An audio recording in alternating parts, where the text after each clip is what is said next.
no ano de 2019, eu era seminarista, estava nos últimos anos da formação, e juntamente com outro grupo de seminaristas de todo o Mato Grosso do Sul, nós fizemos uma campanha e conseguimos arrecadar um número bastante grande financeiro para que nós tivéssemos condição de passarmos pelo menos um mês em diversas regiões da Amazônia.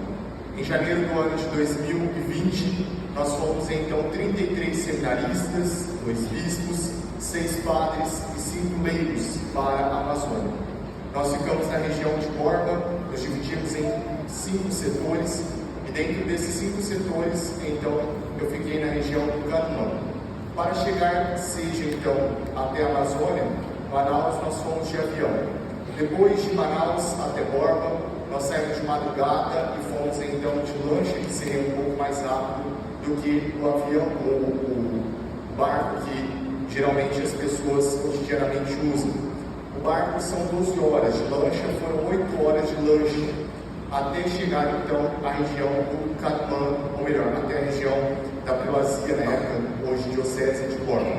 Chegamos em Borba, a realidade é muito pobre, a dificuldade financeira é muito grande, mas ali ainda era a futura sede de uma diocese. Nós ficamos no centro de pastoral, tudo muito simples. Depois, no dia seguinte, fomos divididos os grupos e aí eu fui para o Canumã.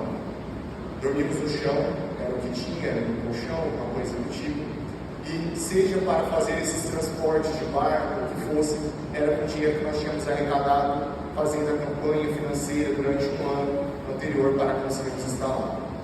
Depois cheguei à região do Canumã e ali nós ficamos numa paróquia onde o pároco era um senhor de idade de 75 anos. Ele era espanhol, tinha vindo então da Espanha, sido missionário durante a sua juventude. Muitos padres estrangeiros estão lá até hoje. E aí ele ficou na Amazônia durante um bom tempo. Depois, por conta da saúde, voltou embora para a Europa. E aí, então, nesse período, ele já estava aposentado e decidiu voltar para ser pároco ali. Nós ficamos na casa paroquial, muito precária, onde eu fiquei, tinha camas, enfim, mas a única refeição que nós tínhamos ali era o arroz, que eles nos ofereciam durante o almoço ou a janta, e o peixe que se pescava naquele dia, porque não tinha nada além disso. Era um peixe mais ou menos desse tamanho por pessoa, que era aquilo que nós teríamos então para comer. Ficamos um dia convivendo ali e depois fomos então de barco. O barco não é como nós conhecemos no Mato Grosso do Sul, chalana. Não, é um barco mesmo bem simples, muito precário. É aquilo que tem para se atravessar durante o rio. Nós ficamos ali mais ou menos 20 dias morando naquele barco. Dentro da realidade do barco, nós dormimos em rede, levamos as malas, ficávamos pelo chão. Nós tomávamos banho no fundo do barco, muito próximo do leito do rio, num quadradinho de 1 por 1. Nós pegávamos o balde, jogávamos água e nós tomávamos banho. Para lavar roupa era ali, para lavar a louça também naquele mesmo local. Desculpa a informação, mas eu preciso falar, que talvez alguns não entendam. Dentro do barco nós tínhamos uma cozinha que era 1 metro de largura por 1,80 de extensão. Era ali onde eram feitas as refeições. Não tinha geladeira, nós usávamos caixas térmicas. Na hora de fazer as necessidades para escovar os dentes, pegava a água e escovava no que tinha. E para fazer as necessidades fisiológicas, era um cantinho de madeira onde você fazia e ia direto para o rio, aquele mesmo que você usava a água para tomar banho. Era essa a realidade. Teve alguns dias que nós não conseguimos tomar banho, porque na Amazônia existem 3 tipos de rio. Um é o rio Barrinco, que é o rio Madeira. O outro era o rio, então, Abacaxis, que é um rio de água preta, que nós não conhecemos na nossa região. E o outro é o rio de coloração natural, que nós conhecemos aqui como rio Dourado. Era assim que nós passávamos ali. Quando chegávamos, o que nós fazíamos? Nós íamos parávamos o barco numa comunidade, subíamos o morro acima, e ali nós evangelizávamos. Fazíamos aquilo que a igreja chama de Deus obriga, uma catequese rápida para fazer uma missa onde tem o batismo, a Eucaristia e o Crisma, porque o padre vai lá uma vez por ano, algumas realidades a cada 6 meses. Até casamento nós fizemos, no caso que estava conosco, na época era o padre Évora. Então nós éramos um grupo, chegávamos lá, evangelizávamos, fazíamos essa evangelização e seguíamos para a próxima comunidade. Eu me recordo que nós chegamos numa comunidade, paramos o barco e nós paramos mais ou menos 50 metros do leito do rio, porque não tinha como o barco chegar, tinha muitas plantas de pântano ali. Então nós descemos no final da tarde, fomos a pé aquele rio adentro, e ali você não sabe que tem um rio, seja o que Deus quiser. Evangelizamos, serviram para nós um lanche da tarde, com o suco das plantas naturais que tinham ali, e o lanche era pipoca. Não é como a gente espera, que um campo ou uma coisa do tipo. É o que se tem na realidade de lá. E aí quando nós voltamos, já estava à noite, e aí era Deus para nos conduzir de volta para o barco, porque o rio tinha subido, e mesmo assim a gente tinha que ir rio adentro para conseguir chegar onde era possível o barco. Por que o barco maior não chegava? Porque as plantas podiam buscar no motor, trabalhar e não sair mais. Então foram muitos dias assim, pegamos muita chuva, durante as noites, tempestades, que daí dentro do rio era terrível, e aquilo que você tem para dormir. Para dormir, abaixa a lona do lado do barco para a água não entrar dentro ali e te impedir de viver. Eu digo para vocês, muito pernilongo, ela tem um tipo de abelha próprio, vocês não me recordo agora o nome, nós levamos várias medicações, tomamos várias vacinas, porque lá é muito arriscado mesmo.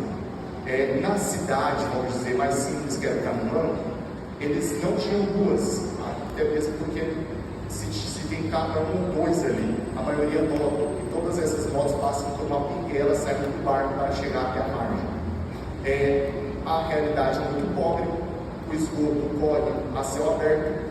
Aquilo que impactou bastante a mim, que hoje nós não sabemos o que é isso aqui, é meninas de 12 anos de idade, mínimo 12 anos, ou às vezes até 10, onde a mãe já ensina a menina a se oferecer para os pescadores, porque o pescador vai, pesca e ganha dinheiro ao vender o peixe, e aí quando elas se oferecem, elas ganham dinheiro, traz o dinheiro para casa, para poder ter comida no dia a dia. Essa é a realidade.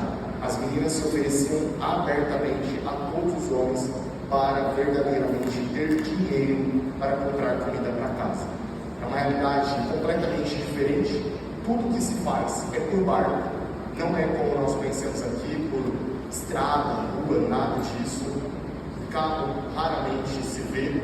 E quando nós chegamos, depois de muitos dias de missão, nós voltamos e queríamos comer um chocolate por vontade. Fomos no mercadinho comprar e encontramos uma caixa de bis. Depois disso, quando nós abrimos a caixa, o bis estava completamente úmido e o bis ainda estava dentro do prazo de validade, porque ele precisa sair daqui da região centro-oeste, sudeste, enfim, ou do nordeste para chegar lá. E é muitas horas, então a umidade do rio, enfim, estraga o alimento.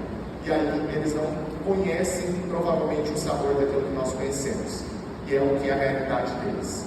Dentro do local onde nós ficamos na casa paroquial, nós conseguimos utilizar a energia do dia por uma quantidade de horas, porque ela ficava intercalando entre algumas cidades. Lá é por gerador a energia, então funciona 8 horas no dia, acaba 8 horas em outro lugar, mais 8 horas volta e assim vai durante o dia. Assim que nós vivemos lá, nós com certeza emagrecemos quando voltamos de lá, mas digo para vocês que foi uma escola para a minha vida. Muitas coisas que eu não valorizava, que eu não admirava, que eu não comia, eu passei a pensar 1000 vezes depois que eu voltei de lá. Porque de fato, lá você descobre qual é o valor da vida.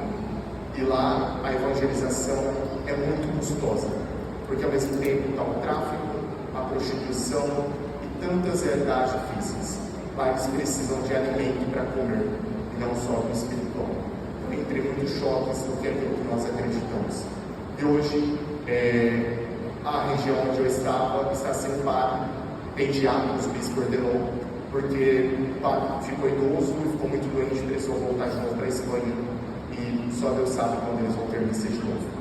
Então, às vezes nós reclamamos porque o padre sai no final de semana da paróquia e não está, e sendo que lá eles só sabem que a missa às vezes a cada 6 meses, um ano.